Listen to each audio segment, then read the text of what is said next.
യോഹന്നാൻ സുവിശേഷം 11-ാം അധ്യായത്തിൽ നിന്ന് നാം തുടർന്ന് ചിന്തിച്ചു വരവേ അതിന്റെ 2-ാം വാക്യം ഇപ്രകാരമാണ് നാം വായിക്കുന്നത്.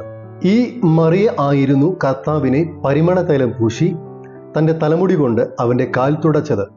അവളുടെ സഹോദരനായ ലാസർ ആയിരുന്നു ദീനമായി കിടന്നത്. മറിയയ്ക്ക് ഒരു ഇൻട്രഡക്ഷൻ കൊടുക്കുകയാണ്. പരിമളതൈലം പൂശി തലമുടി കൊണ്ട് തുടച്ച മറിയ ഇവൾ ആണെന്ന്.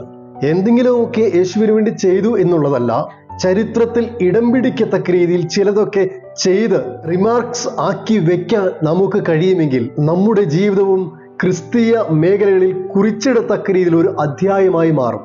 മറിയ എന്തിനിത് ചെയ്തു? ഇതിന്റെ ആവശ്യകത എന്ത്?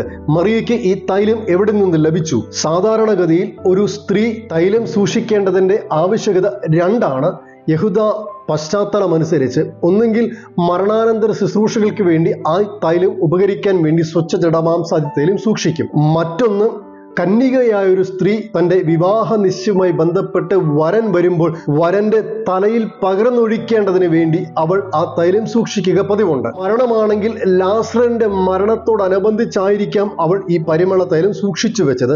അല്ലെങ്കിൽ വിവാഹ നിശ്ചയം കഴിയാത്തത് കൊണ്ട് ഒരു വിവാഹത്തിന് വേണ്ടി ഒരുക്കപ്പെട്ടവളായി മാറാൻ വേണ്ടി ആയിരിക്കാം ഈ തൈലം സൂക്ഷിച്ചു വെച്ചിട്ടുണ്ടായിരിക്കുക. ഒന്ന്, ഇത് ലാസറിന് വേണ്ടി സൂക്ഷിച്ചു വെച്ചതാണെങ്കിൽ ലാസറിന് വേണ്ടി ഉപയോഗിക്കാൻ കഴിയാതിരുന്ന ഇതിനെ തൻ്റെ ജീവിതത്തിൽ സകലതും നഷ്ടമെന്ന് തോന്നിയ നഷ്ടത്തെ അതുപോലെ തിരിച്ചു കൊടുത്ത തിരുപാദപീഠത്തിലല്ലാതെ ഇത് വേറെ എവിടെ കൊണ്ട് പകരാനാ? 2, തൻ്റെ വിവാഹത്തിന് വേണ്ടിയോ മറ്റ് ഇതര കാര്യങ്ങൾക്ക് വേണ്ടി സൂക്ഷിച്ചതാണെന്നിരിക്കട്ടെ, എന്നാലും തൻ്റെ ജീവിതത്തിൽ അമൂല്യമായ സഹോദരന്റെ നഷ്ടത്തെ നികത്തി തന്ന ഈ യേശുവിൻ്റെ പാദപീഠത്തിൽ തൻ്റെ മുഴുവനും സമർപ്പിക്കുകയല്ലാതെ മറ്റെന്താണ് അവൾക്ക് ചെയ്യാൻ കഴിയുക? യഹൂദ പശ്ചാത്തലമനുസരിച്ച് ഒരു മനുഷ്യന്റെ ഒരു വർഷത്തെ ഉപജീവന മാർഗത്തിലെ സമ്പാദ്യമാണ് ഒരു 300 വെള്ളിക്കാശ് എന്ന് പറയുന്നത്. അതാണ് യേശുവിൻ്റെ പാദപീഠത്തിൽ കൊണ്ട് ഒഴിച്ച് തലമുടി കൊണ്ട് തുവർത്തുന്നത്. എന്തിന് ഇത്ര മൂല്യമുള്ള വിലയുള്ള തൈലം യേശുവിൻ്റെ പാദപീഠത്തിൽ കൊണ്ടൊഴിക്കുന്നു? ഒറ്റ വാക്കിൽ മറിയ ഇപ്രകാരം ഉത്തരം പറയും: it's a unexpected most valuable experience that I met. മറിയയുടെ ജീവിതത്തിൽ അവൾ അനുഭവിച്ച ഏറ്റവും വലിയ എക്സ്പീരിയൻസ്, ഒരിക്കലും മറക്കാൻ കഴിയാത്ത എക്സ്പീരിയൻസ്, അവളുടെ ജീവിതത്തിൽ വിലമതിക്കാനാവാത്ത ഒരു അനുഭവമാണ് അന്ന് യേശു അവൾക്ക് വേണ്ടി ചെയ്തു കൊടുത്തതെങ്കിൽ അത് ചെയ്തു കൊടുത്തവന്റെ തിരുപാദപീഠത്തിൽ കൊണ്ടുപോയി തൻ്റെ ജീവിതവും തനിക്കുള്ളതും സമർപ്പിക്കുകയല്ലാതെ മറ്റെന്ത് മുഖാന്തരങ്ങളാണ് അവൾക്കുള്ളത്?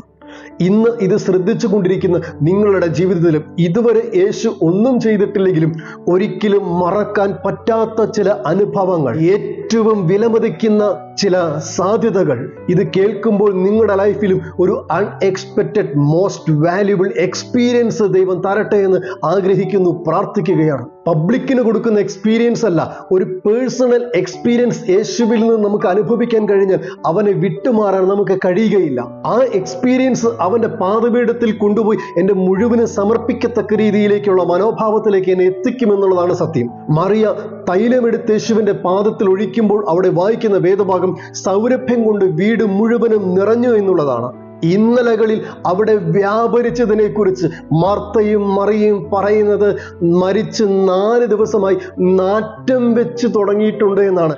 ഇന്നലകളിൽ നാറ്റം വെച്ച അവസ്ഥയിൽ നിന്നും ഇന്ന് വീട് മുഴുവൻ നിറയുന്ന സൗരഭ്യം പരത്തുന്ന അനുഭവത്തിലേക്ക് ദൈവം കാര്യങ്ങളെ തിരിച്ചെങ്കിൽ ഇത് കേൾക്കുന്ന നിങ്ങളുടെ ജീവിതത്തിലും ഇന്നലകളിൽ ദുർഗന്ധം വമിക്കുന്ന ജീവിത സാഹചര്യത്തിൽ നിന്ന് സൗരഭ്യം പരത്തുന്ന ഒരു അവസ്ഥയിലേക്ക്, അനുഭവത്തിലേക്ക് നിങ്ങളുടെ ജീവിതത്തെ മാറ്റട്ടെ എന്ന് നമുക്ക് ഒരുമിച്ച് ആഗ്രഹിക്കാം, പ്രാർത്ഥിക്കാം. ഇതുവരെ നിങ്ങളെ കണ്ടു മാറി നടന്നവർ നിങ്ങളുടെ സൗരഭ്യം കണ്ടുകൊണ്ട് നിങ്ങളുടെ ഭവനത്തിന്റെ അകത്തുള്ള സൗരഭ്യത്തെ ആകർഷണീയതരായി നിങ്ങളുടെ അടുക്കിലേക്ക് എത്തുവാൻ അന്തരീക്ഷത്തിൽ വ്യാപരിച്ചു തുടങ്ങട്ടെ.